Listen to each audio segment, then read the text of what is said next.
Good afternoon, everyone. Welcome to the seminar. So today I'm going to just kind of give you a exploration about some of the research that we have been doing in terms of designing an optimal investment model so that we can develop a both economic and also low carbon hydrogen transportation system.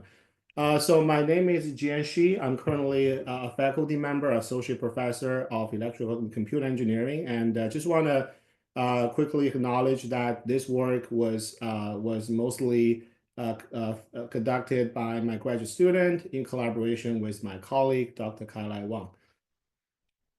So I will start with a bit of the a bit of the introduction and also background. So again, I'm sure that all the audience here are fairly familiar with the hydrogen economy or the importance of hydrogen in both in the state of Texas and also in the United States, right? So again, just want to just quickly go over that. Hydrogen has been increasingly recognized as a clean energy essential technology for clean energy transition, and it's also not really confined into one particular sector, right? But instead, it's kind of an energy carrier that allows us to bridge multiple sectors, such as chemical, electric vehicle, energy storage. So it's really kind of a cross-sector technology that can bring a lot of these different different sectors, a lot of these different industries together. I'm sure all of you have heard about the hydrogen rainbow, right? So we have all different colors of hydrogen involved in the hydrogen industry. So for this particular study, we are focused on green hydrogen. So as you all know, green hydrogen basically is produced by water electrolysis using renewable energy. We all know that it's basically emission-free or very low emission technology, especially if you compare that with blue hydrogen or green hydrogen.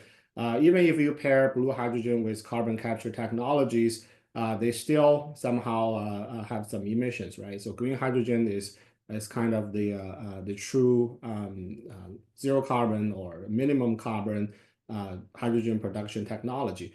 And at the same time, we all know that green hydrogen, while it's a very low emission, it is also somewhat confined or constrained by geographical locations, right? Because not all the regions have renewable power, especially wind or solar power. So that in that case, while those green hydrogens they're kind of easy to produce. Transporting them could be a big challenge, especially in the state of Texas, where we have such a large geographical span. So the opportunity here is we all know that we have Texas has so much abundant natural resources in terms of renewable generation, and it provides also a lot of opportunities for us to generate green hydrogens in a relatively cost-effective manner, right? But at the same time, we also need to transport those hydrogens, right? Deliver those hydrogen produced from those hydrogen plants into areas or into cities where people actually consume those hydrogen. So in that sense, the opportunity we're looking at here is we have to make sure that we develop both effective and also environmental friendly hydrogen transportation system so that we can meet the rising demand for green hydrogen, both in a sustainable way and also in an economical way. But although it sounds nice, we all know that we do have a lot of challenges, right? So if you look at some of these existing challenges or disparities, we can see that these infrastructure projects, right? Because we're not talking about just building something, building your backyard fence, right? But as a kind of a large infrastructure project, we all know that they can take a long time to complete. And we're looking at on average 7 to 12 years, right? And also that is, I believe that is kind of on the optimistic end. So in reality, it may take much longer. And at the same time, we also have a investment issue, right? So as you can see, basically we need over $50 billion to make sure that we can achieve net zero by 2030. But a lot of those investment, they're just not in place right now. And at the same time, we're also faced a lot of regulatory uncertainties, so that basically that can also impact the effectiveness of our infrastructure expansion project. So this basically shows you that there is great benefit in terms of developing hydrogen transportation infrastructure, but at the same time, we want to be mindful, or we want to incorporate all these potential issues, especially the long time span, the significant capital investment requirement, and also the potential uncertainties with regards to regulatory or policies, energy policies. Here, I just want to talk more a little bit about the strategic potential of Texas. So I'm sure that this issue has already been covered in some of the previous seminars. So basically, we know that Gulf Coast region has been identified by the Department of Energy as one of the key hydrogen production and also distribution hub. And on top of that, we're also receiving a lot of industrial attention, right? Especially in the past few years. But however, at the same time, we still have some limitations or some of the constraints when it comes to infrastructure. So we know that compared with states such as California or in Europe, we still know that Texas, we do not really have a lot of or a comprehensive set of automotive hydrogen infrastructure. For example, refueling stations, right? So California still, they are kind of leading the nation in terms of hydrogen refueling stations. And also, but we're catching up, right? So we're seeing that a lot of grants, a lot of opportunities, a lot of industrial partners are coming to the state of Texas to hope to building more hydrogen refueling stations so that we can strengthen Texas' position as a key hydrogen hub, as dedicated by the DOE. So that really brings to what we're doing here. So again, there are several things that we're trying to achieve via the optimal investment of hydrogen transportation infrastructure. So the first thing we're looking at is we have to make sure that we solve the issue of geographical supply demand mismatch, right? So as we mentioned before, we have these supply nodes somewhere in different parts of Texas, but in terms of demand, we know that the demand are normally not distributed in the same location as the supply nodes, right? So somehow we have to make sure that whenever green hydrogen is produced, we have a smooth and also we have a seamless transition to transport those fuels into the demand center, where are mostly located, for example, in large cities or in large factories, right, where we have actual demand for hydrogen. And at the same time, we want to do that in a cost-effective way, right? So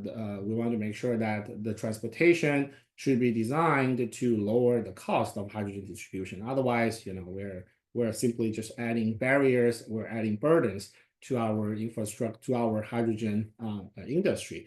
And at the same time, we also want to make sure that, again, I think this goes to the supply and demand issue. So we want to make sure that we have more fueling stations so consumers can purchase more fuel cell electric vehicles or FCEVs just as a way to lower your emissions and at the same time support the hydrogen economy. So some of the key benefits of the optimal planning. So we want to make sure that we can quickly adapt to regional demand changes, right? Because those demands, they can vary year by year, or they can vary season by season. So we want to make sure that our planning model can quickly adapt to those changing demands. At the same time, we want to kind of, by doing this study, I think we can also inform some of the policy making, right? So for example, if you are the policymaker or you are the infrastructure planner and you want to look at some of the potential options, right? Should we transport hydrogen more via trucks, or should we do that more with pipelines, right? So there's always a trade-off between those different transportation modes, and our study here is aiming to kind of provide some evidence or provide some quantifiable indicators or metrics that really kind of show you, hey, if you want to do this approach, this would be the benefit, right? This would be the cost. And on the other hand, if you want to try the other combination, this would be a cost and this would be a benefit. So in that sense, this will be a really useful tool for policy making or for energy infrastructure long-term planning. So with that being said, I'll just quickly go to the method section. So this section could be a little bit technical, so I'll just try to keep things kind of on a high level without really digging into the technical details.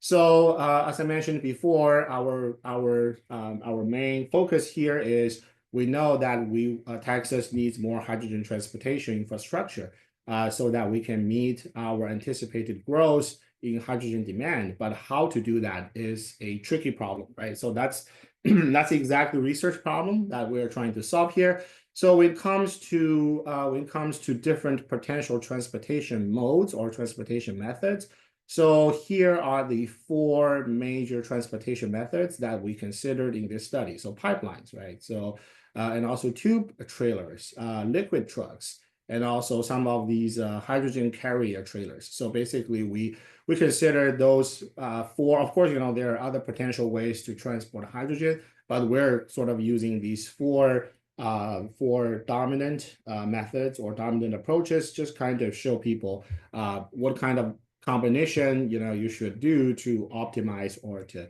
minimize the cost while incorporating emission constraints and also some other factors that you want to incorporate into the planning process.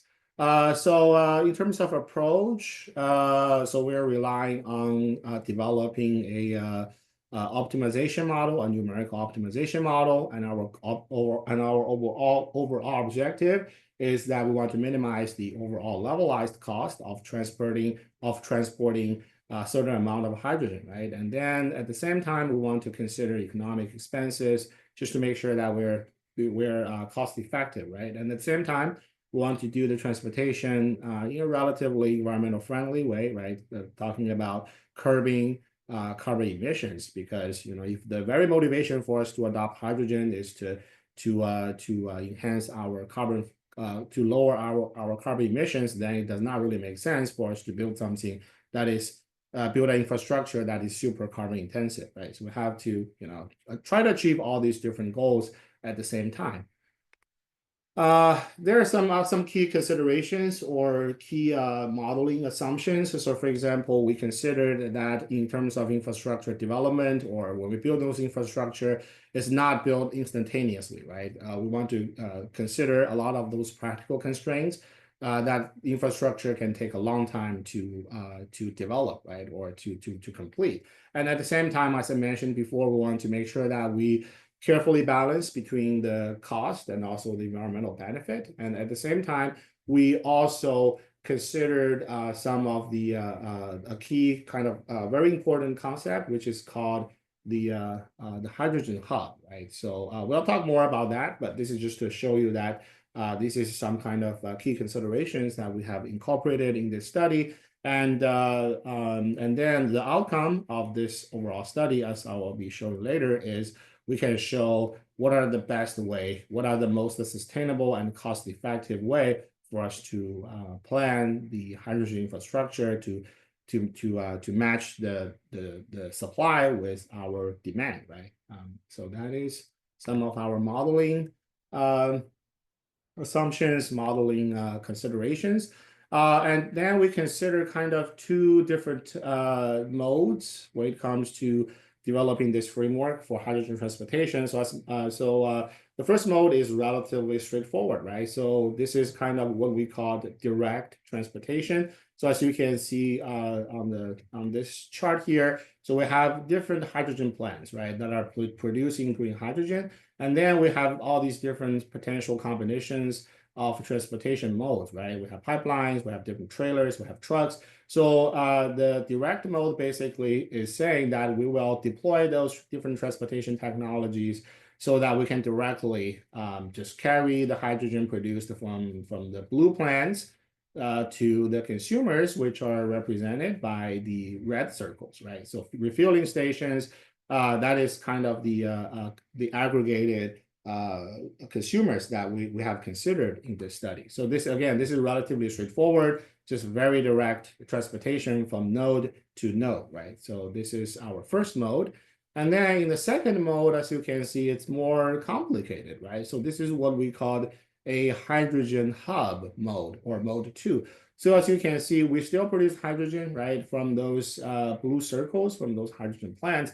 But the major difference between this mode and the previous mode is that we're relying on pipeline to, first of all, send all these hydrogens to certain hydrogen hubs, right? So when we say hydrogen hubs, it refers to, you know, this kind of large facilities that can kind of, you know, take a lot of directly receive hydrogen from the plant, and then they do the next step of hydrogen distribution, right? So as you can see, once the hydrogen is transported from the plant to the hub, we can then kind of choose different combinations of transportation options, right? We can either do trailers, or we can do truck, or we can do a pipeline, so that we can, you know, send these different hydrogen into different consumers. So this is kind of the two major modes that we considered. But again, mode 1 is direct transportation, right? Directly point to point from supplier directly to the demand. And then for this one, we're thinking of we're kind of entering that we kind of added this intermediate agents that kind of receive hydrogen in bulk, and then they decide how to effectively distribute hydrogen to their customers, right? So there are two modes, and we will see some interesting comparisons between these two different modes. And here is our model formulation slide. So again, it looks a little complicated, but overall, as we mentioned before, our goal is very simple, right? We want to minimize the levelized cost. So this is exactly what we're doing here. So as you can see, in this first equation right here, when we measure the levelized cost, we're looking at the total cost of transporting all the hydrogen, right? And then we want to divide that cost by the total amount of hydrogens being delivered, right? So in that case, we can kind of calculate it. We can calculate the levelized cost, and then as you can see here, when we measure, or when we define total cost, we actually have several different factors that we incorporated into the total cost. So that includes capital cost, right? Those are the initial investment cost. Those are the upfront costs that you have to put into your project, right? And then we also have operation cost, right? So we know that operation cost, let's say if we're building a pipeline, then we have to pay maintenance cost for that pipeline, right? If we're talking about trucks or trailers, then we have to account for the fuel cost for those trucks, and we also have to account for the human labor, right? The driver labor cost. So that's the operation cost, and we also have some other costs, right? So based on literature, we have seen that sometimes we will, not sometimes, but always we have to consider the hydrogen loss cost, right? Simply because no transportation is perfect, so we have to consider a certain amount of loss, and then we have to also incorporate some of the environmental factors. In this case, the CO2 disposal cost, right? So we can see that as an environmental penalty, or we can see that as a carbon tax. But this is kind of the way we incorporate environmental impacts of hydrogen transportation into our model formulation. And then we also look at some of this demand surplus cost, or demand shortage cost, right? So again, this is used to measure sometimes if we over deliver, or sometimes if we cannot deliver the full demand. There will be some additional costs incurred because of that, right? So as you can see, this is kind of a really comprehensive formulation that allows us to consider all the potential costs incurred during the transportation of the hydrogen. And then while this is our objective function, this is our we want to minimize this levelized cost. This optimization problem has also a bunch of different constraints, right? So I'm not going to go over all of them to some of the high level ones. For example, we have to make sure that those hydrogen plant they do not exceed its maximum production capacity, right? So of course that's an important constraint or that's an important physical limitation that we have to incorporate. And then we want to make sure that we satisfy all the major hydrogen demand, right? So of course, there's certain flexibility we are allowing, right? Those demand nodes, but basically want to make sure that we are doing our best to satisfy all the potential demand. And then there are another set of constraints associated with either the physical limitations of the infrastructure or how we want the system to perform, right? So for example, when we talk about pipelines, there has to be some pipeline limit, right? In terms of how many you can be constructing at the same time, and then how you also have to do some kind of lifespan management, right? So how long they can last, and also even for pipeline, we also considered a flow capacity, right? Otherwise, those have certain capacity. We cannot just use them indefinitely. So again, I'm not going to go into the details, but those are some of the detailed constraints that we considered here. And then, as you can see, for vehicles, we have something similar, right? We also have a bunch of constraints that sort of captured either the physical limitations or some of the operational limitations that we have to incorporate during the actual infrastructure planning process. For example, the minimum vehicle requirement, and also in terms of vehicle purchase, in terms of vehicle maintenance, vehicle management, we also have different constraints, technical constraints associated with all these different considerations or all these different factors. And then at the same time, as we mentioned before, we also want to make sure that we want to limit, or we want to set an upper limit to the total carbon emissions that can be generated from those different modes of transportation, right? So what we're doing here is we look at each transportation mode, we calculate their potential emissions, and then in that way we can add them up so that we can have a total carbon emissions, right? So we want to make sure that the total carbon emissions are within the maximum allowable range.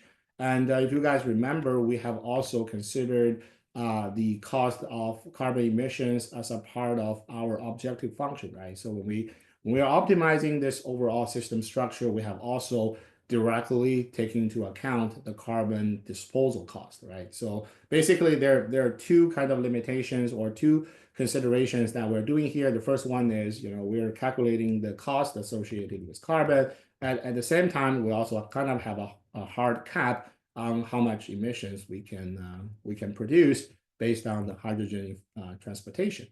And then I guess I'll just quickly go over these two. So also we have some additional constraints with regards to the hydrogen hubs. So again, I don't want to go into details, but basically this is just to show you that even for each hub, we want to make sure that the total inflow, for example, into the hub has to be equal to the total outflow, right? We want to make sure that the hubs are just doing what they are supposed to do. And then so this is kind of an interesting slide. So when we look at some of the site selections to do our study, we are kind of find out different kind of supply points throughout Texas, right? So the selection criteria is based on the existing hydrogen production concentration. So as you can see, we have all these different counties, and we just kind of look at their current hydrogen production capability, and then we sort of handpicked a number of them as our supply points.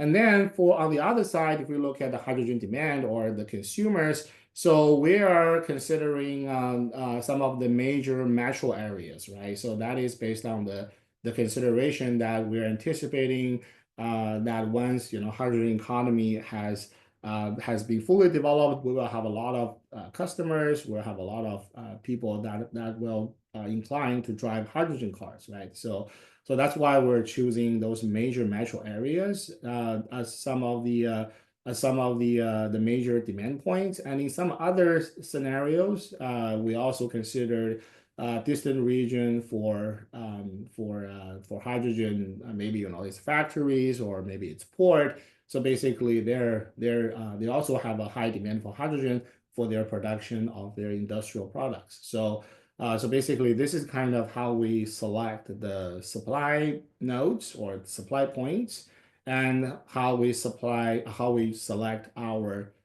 demand mode. So of course, this is based on a very high level of abstraction, simply because we do not really have a good amount of data currently available. So we have to, make some estimation, make some forecasting, so that we can kind of use these nodes to run our simulation. But again, if in the future anything changes, right, in this overall hydrogen landscape, we can just easily move, for example, supply points from one location to the other location, and that will not impact the applicability of our model. Okay, so this is to show you that at least for this particular study, this is how we handpicked the supply node and how we handpicked the demand nodes. And then here I provided some of the basic calculation or the formula about the hydrogen demand. As we mentioned before, we have designed a certain scenario 1, 4, and 5, that kind of focused on major metropolitan areas, based on the assumption that we will have a lot of customers driving hydrogen vehicles in the future, right? So this slide, which just really shows you some of our forecasts. So you can see, we're looking at different factors such as population, commuter ratio, the potential scale share, the potential average yearly mileage, and also the fuel cell electric vehicle efficiency. So this is just to show you kind of how we came up with our forecasted demand for those metropolitan areas. So I guess we don't have to talk about this slide. So again, this is provide more details, more specific information about how we select our hydrogen supply, how we set up the data set for our simulation-based experiment. So as you can see, a lot of these data, for example, the capital cost of different vehicles, or the pipeline construction costs. So we have obtained all these different data from the literature, and in cases where we cannot find those data, we made some assumptions, right? For example, I remember one of the examples are the fuel efficiency, right? So again, some of these numbers, we cannot find them really in the literature, so we have to just look at the average industrial standards, and we just do something close to that industrial standards. So this should solve our data set issue. And then also we have designed different scenarios, right? So that we can look at different combinations, so we can assess different impacts on different for different situations, right? So in terms of demand distribution, as we mentioned, we're looking at the major metropolitan areas versus relatively distant places where the industrial customers could be located. And we also try to look at different combinations of supply demand levels. We also kind of varied our pipeline construction timelines. So we considered a case where everything can be completed within 1 year, versus where everything can be, or where the overall pipeline can be completed in 2 years. So again, a lot of consumptions that we're making here just to make sure that we're able to run the simulation, but a lot of those parameters, a lot of these the settings of the experiments can always be changed later to reflect the actual, or to reflect the real world limitations of such hydrogen projects. So here are the results section. So the first one or the first analysis that we're trying to look at here is the impact of demand levels on the transportation method selection, right? So as we mentioned before, in this study, we have considered different transportation modes, right? Either we can do trucks, we can do different trucks, we can do trailers, we can also do pipelines. So this here, this slide here kind of shows you if we have a increasing hydrogen demand, and then based on the different scale of hydrogen demand, how well the transportation modes change, right, to satisfy that demand. So the result is shown here, right, in the figure on the right, and I think the overall observation that we can see here is when the hydrogen demand is small, as you can see, when it comes to optimal expansion of the infrastructure, you can see, we are somewhat still relying on the trailers and then rely on the liquid trucks to transport this hydrogen, right? But I think an interesting trend, as we are seeing here, is once we increase the hydrogen demand, then as you can see, we are relying more and more on pipelines, right? So this really kind of shows you, for example, in this case, between year 2041 and year 2045, you can see pipelines actually are the dominant force, right, in terms of the optimal selection of transportation mode. So this again, this really just kind of shows you that when it comes to scale, pipeline investment is always worthwhile, right? Especially considering that the capital cost for those projects can be very expensive. But if we have a higher demand, then that expensive capital cost can always be justified.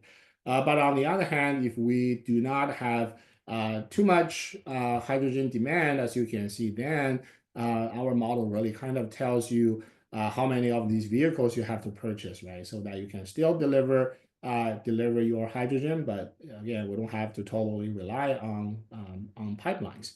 So that is kind of a one general trend that we are seeing in terms of the selection of transportation mode based on the different scales of hydrogen demand growth. So this is kind of our first experiment.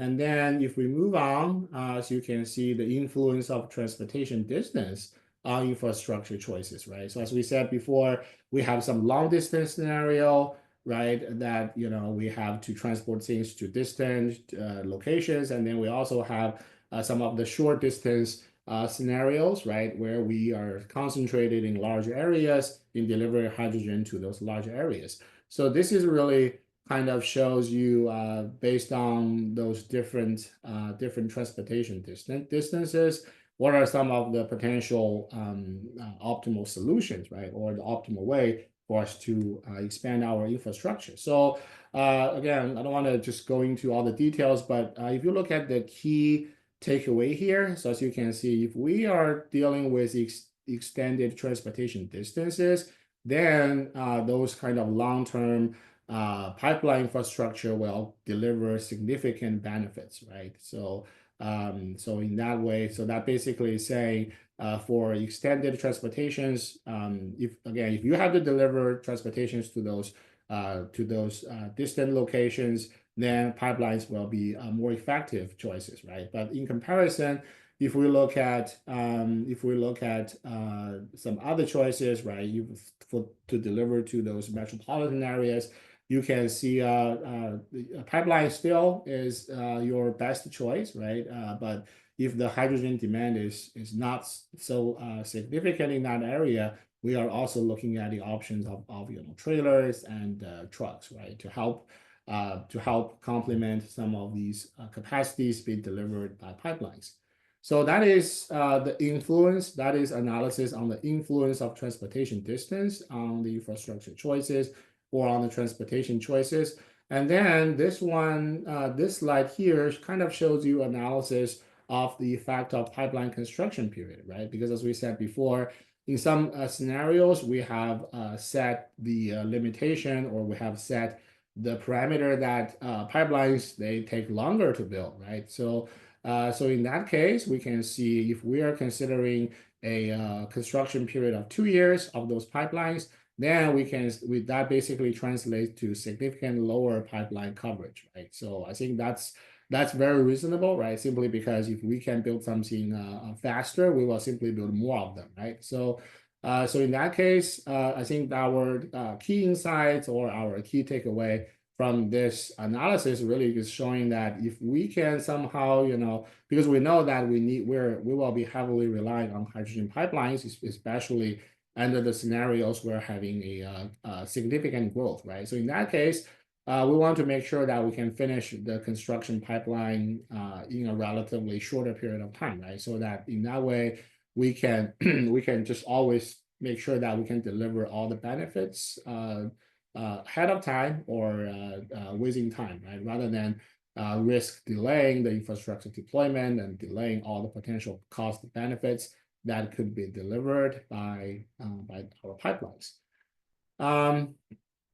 So here is an interesting comparison between the kind of two mode, right? The mode one, which is we just simply deliver everything from the supply to the demand, right? Where the results are shown here on top. So this is our direct transportation option, right? So you can see different colors correspond to different transportation modes.